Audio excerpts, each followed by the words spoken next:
ค้างไผ่แล้วหนูมันพุ่งมันเตกเลยเด้อ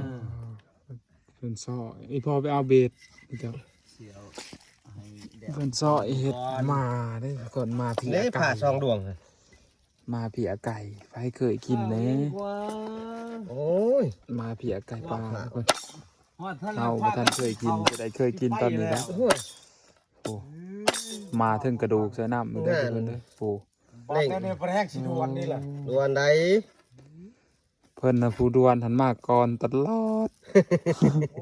เนาะว่าหันดวนหันมาก่อนตลอด ก่อนตลอด เบิ่งห้อยเกือบแล้วไปแล้วได้พระเท่าไก่เอ้ยวะ โอ้ เพิ่นฮอดบอลแล้วฮอดว่าดวนเลย อย่าจะมาค้ำหมามาเขากัน ฟังนะบ้านนานมาอีแล้ว นี่ทุกคน ชวน มาเพียไก่ปลา มันมาตำลังเพิ่นตลอด คักสุดเพิ่นเนาะ